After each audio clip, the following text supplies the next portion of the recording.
कल रात जो कुछ भी हुआ मैं उसके लिए बहुत शर्मिंदा हूं।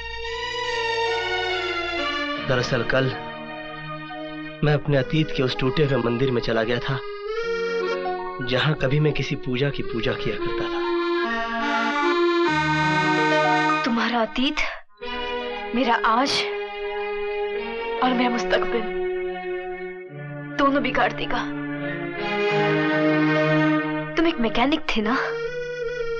एक मैकेनिक बिगड़ी हुई को बनाता है, बनी को बिगाड़ता नहीं। प्लीज मेरे गृहस्थी तबाह मत करना। पूजा, किस अतीत की बात कर रहे हो तुम?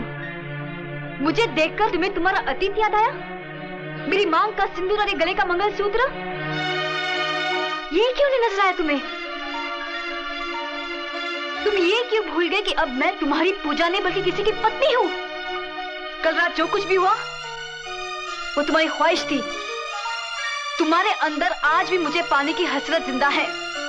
तुम मेरे पति, मेरे घर पर इसलिए मेहरबान हो ताकि उसकी आड़ में तुम मुझ तक पहुंच सको, लेकिन अब मैं तुम्हारी पहुंच से बहुत दूर हो चुकी हूं। अब तुम मुझे इंसान तो दूर, देवता बनकर भी हासिल नहीं कर सकते।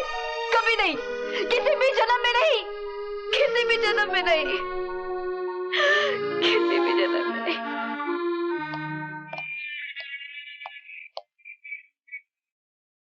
मैं अपनी कल की गलती के लिए पूजा से माफी मांगने आया था। वाह, माफी भी बहुत खूबसूरत बहाना है दूसरी मुलाकात का। मैंने अपना इस्तीफा और तुम्हारे दिए हुए बंगले और कार की चाबियां तुम्हारे दफ्तर में छोड़ दी हैं। मुझे उम्मीद है कि आज के बाद तुम मेरी बीवी की तरफ नहीं देखोगे। दीपक, तुम मुझे गलत समझ रहे हो। मैंने तुम्हें नौकरी तुम्हारी डिग्री देखकर दी थी, तुम्हारी बीवी देखकर नहीं। मिस्टर कृष्ण प्रसाद, इस वक्त मेरे घर में मेरी बीवी के सिवा और कोई नहीं है। जब तुम भीड़ में सबके सामने उसे किस कर सकते हो तो अकेले में। दीपक, तू मुझे उन गरजमंदों में से मत समझ जो नौकरी और प्रमोशन के लिए अपनी बीवी का गलत इस्तेमाल करके उसे रुलाते हैं। मैं जानता हूं तुम बहुत बड़े आदमी हो, लेकिन मेरी आन मेरी आबरू से बड़े नहीं। मैं तुझे इस कदर जलील कर दूंगा कि तू किसी को अपना मुंह दिखाने काबिल नहीं रहेगा, समझे?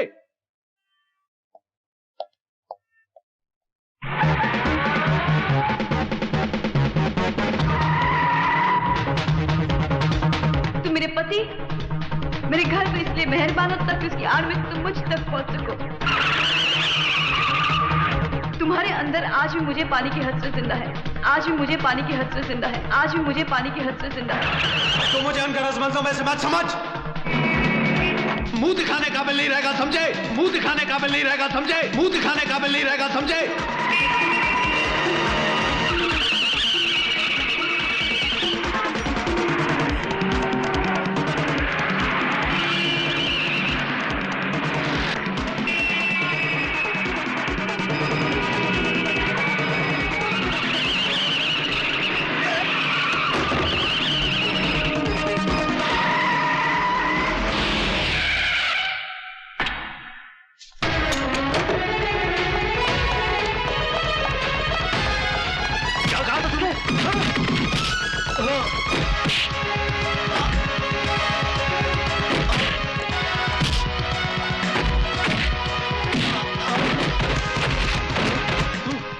करेगा? कृष्ण प्रसाद को दलील करेगा? हट जा पूजा!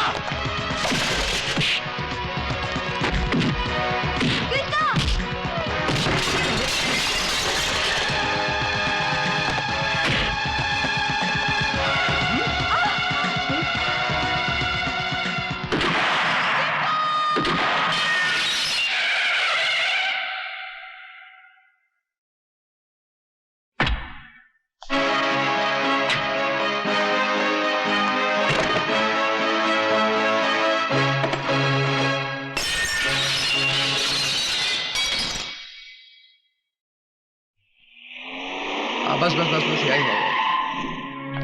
आइए। रामा रामा, क्या बात है लाली? ये सब क्या है? मिस्टर दीपक, आप पर चार्ज है। आपने केपी ग्रुप ऑफ इंडस्ट्रीज का लाखों रुपए का गबन किया है। What? Mister Deepak, you are under arrest.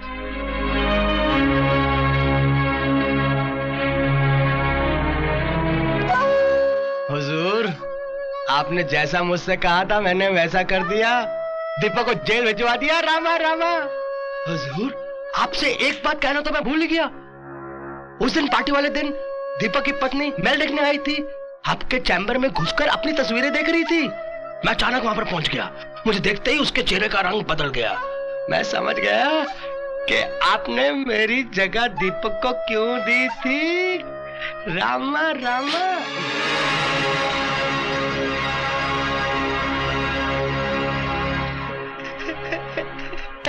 समझदार हो। रामा रामा। हुजूर, मैंने आपका नमक खाया है। आपकी ये बात मैं बाहर जाके किसी से कहने वाला थोड़ा ही हूँ। मैंने तो पूजा जी से भी कह दिया था कि डरो मत, मैंने कुछ नहीं देखा। रामा रामा। लाली, इस दुनिया में लोग मोहब्बत से सिर्फ मोहब्बत करते हैं, मगर शायद मैं दुनिया का पहला शख्स हूं जिसने अपनी पहली मोहब्बत से जंग का ऐलान कर दिया है। Yes sir, I will do. Mister Bajaj, मेरी समझ में ये नहीं आता कि आपको मैं कैसे समझाऊं। आपका केस बिल्कुल एक तरफा है, इसमें कोई गम नहीं है। आपके बेटे को सजा से कोई बचा नहीं सकता।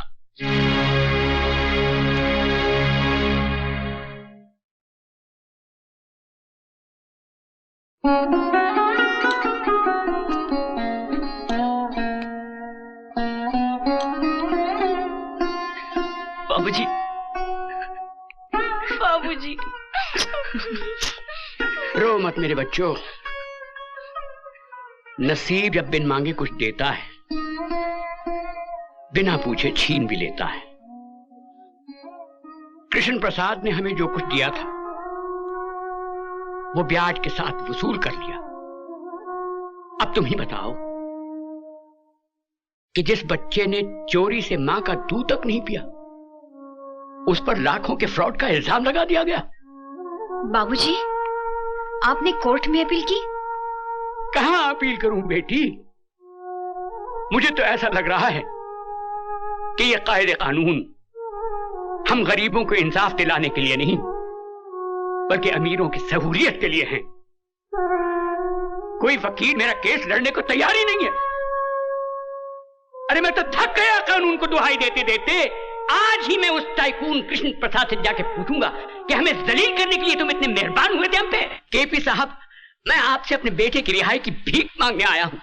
कुछ एहसान तो आपने अपनी मर्जी से किए थे, कुछ मैं आपसे मांगने आया हूं। कृष्ण प्रसाद मांगने वाले को सिर्फ भीख देता है, मगर तुम उन भिखारियों में से हो जो सिर्फ दुत्कार के काबिल हैं। सच्चाई क्या है हुजूर, ये तो मैं नहीं जानता, मगर मैं ये जरूर जानता हूं कि जिसे आप जैसा बड़ा आदमी मुजरिम कह दे, उसे बेकसूर कोई भी साबित नहीं कर सकता। आपके कहर ने मेरी कमर तोड़ दी है हुजूर। मैं आपके सामने हाथ जोड़ता हूं, मेरे दीपक को छोड़ दीजिए। ये जानते हुए भी कि उसने मुझे जलील किया, मेरी कंपनी में लाखों रुपए का गबन किया। कृष्ण प्रसाद इज्जत और दौलत दोनों को एक साथ गवाकर खुश रहने वालों में से नहीं है, समझे? रहम कीजिए मुझ पे, मैं बहुत थक गया हूं। मेरे बूढ़े कंधों पे एक बदनामी का बहुत बड़ा बोझ आ पड़ा है। छोड़ दीजिए मेरे बेटे को।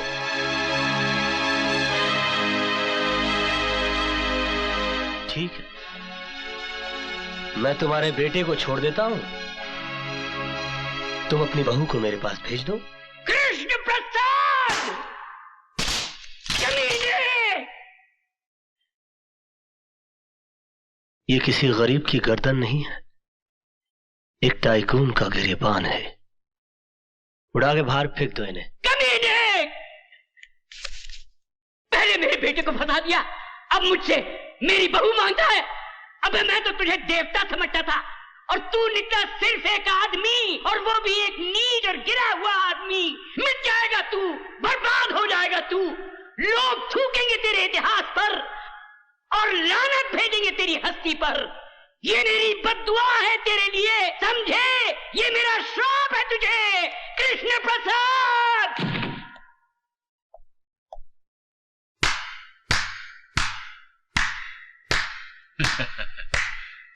वाह कृष्ण प्रसाद, वाह वाह वाह वाह। आज मुझे पहली मर्तबा पता चला कि इतने बड़े महल में रहने वाला शख्स इतना छोटा भी हो सकता है। अरे जिस मोहब्बत को तो अपनी मोहब्बत के बल से हासिल ना कर सका, उस मोहब्बत को अपनी कायरता छल कपट से हासिल करना चाहता है। आज मुझे पता चला कि तेरे इस मासूम और भोले चेहरे के पीछे एक शैतान, एक भेड़िया रहता है। मास्टर चिल्ला मत। तू मोहब्बत में मिटा जरूर है, मगर मोहब्बत के फलसफे को नहीं समझा तू। बहुत ऊंचा फलसफा है, और मैं यहां तेरी शरारतों को रफू करने आया था। तेरी बदतमीजों को रफू नहीं कर सकता मैं जा रहा हूं। अरे जा, मुझे किसी की जरूरत नहीं है। अरे जब मैंने अपने दिल में रहने वालों के जाने का अफसोस नहीं किया, तो घर से जाने वालों की परवाह क्या करूंगा। मास्टर, तो सिर्फ बातों की चिंदियां रफू कर सकता है, दिलों के चिथड़ों को नहीं। चल जा, कोई जरूरत नहीं है मुझे किसी की।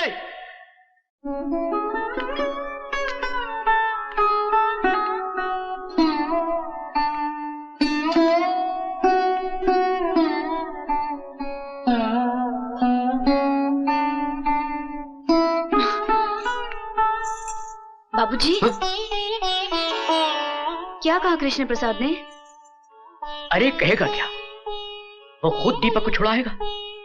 आखिर वो भी तो किसी का बेटा है, वो भी तो समझता होगा कि बेटे पे हुए अन्याय बाप को किस तरह रुलाते हैं। उन्होंने कहा क्या बाबूजी? कहा ना वो छुड़ा देगा। बाबूजी, मेरे चेहरे पे घूंघट नहीं है, मैं आपकी आंखों में अपमान के आंसू देख रही हूँ। कोई ऐसी कड़वी बात अब सुनकर आए हैं जिसे कहते हुए आपकी जबान आपका साथ नहीं दे पा रही है। मुझे बताइए बाबूजी, पति के गम से ज्यादा गमगीन कोई बात नहीं हो सकती जिसे एक पत्नी सुन ना सके। मेरी बात तो सुनो बहू। मैं आपकी बात समझ रही हूँ बाबूजी, मगर ये नहीं समझ पाई कि कृष्ण प्रसाद मेरे पति को छोड़ना नहीं चाहते या आप उसे छुड़ाना नहीं चाहते। हाँ, मैं छुड़ाना नहीं चाहता। कोई बाप अपनी बेटी की ऐसी रिहाई नहीं चाहेगा जिसके लिए उसे अपनी बहू के सम्मान को बेचना पड़े।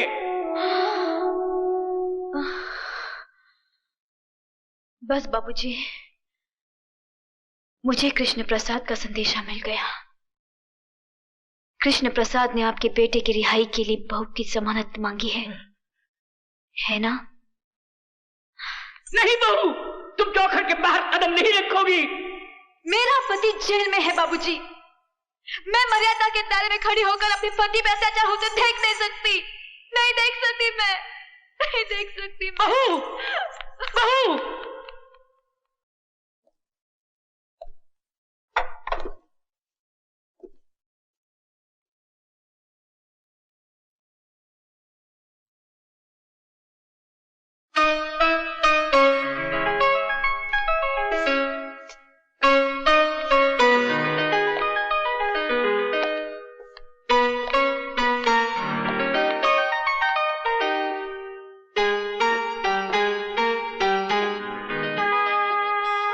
मैं आ गई हूं केपी साहब, मगर ये मत सोचना कि मैं तुम्हारी मर्जी से आई हूं। मुझे यहां मेरी मजबूरी लाई है। पति पत्नी के लिए भगवान होता है, और मैं अपने पति के लिए कोई भी कुर्बानी देने के लिए तैयार हूं। बोलो, उन्हें छोड़ने का क्या लोगे? बोलो, जवाब दो। तुम्हारा ईमान धर्म तो बिजनेस है ना? बोलो, क्या उतारूं? कंगन, ये मंगलसूत्र, या फिर ये?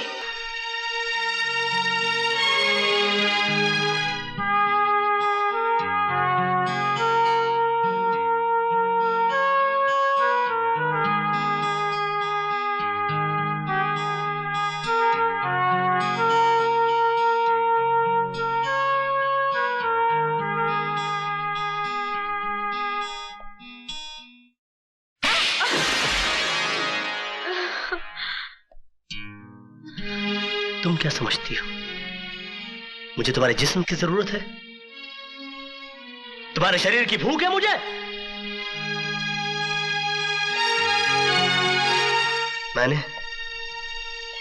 मैंने कभी तुम्हारे जिस्म से नहीं, तुम्हारी आत्मा से प्यार किया। लेकिन तुमने मेरी कद्र नहीं की, मेरा इंतजार नहीं किया, मुझे किसी गुजरे हुए वक्त की तरह भुलाकर किसी और का हाथ थाम लिया।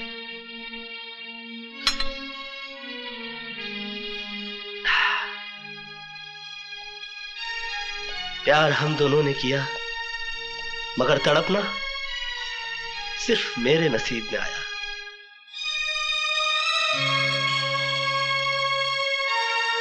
मेरा तुम्हारा नाता तो उसी दिन टूट गया जिस दिन तुम्हारी शादी हुई। मैं उस दिन तुम्हारे घर अपनी मोहब्बत का इजहार करने नहीं गया था,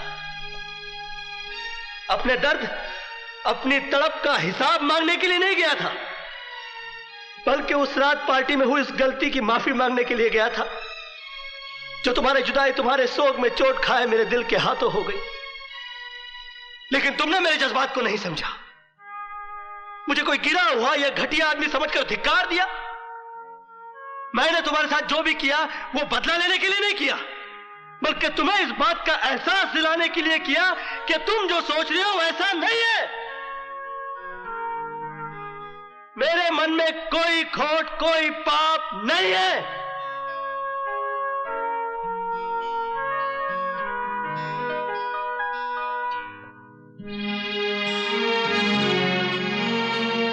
मोहब्बत का दर्द बड़ा जानलेवा होता है पूजा जी।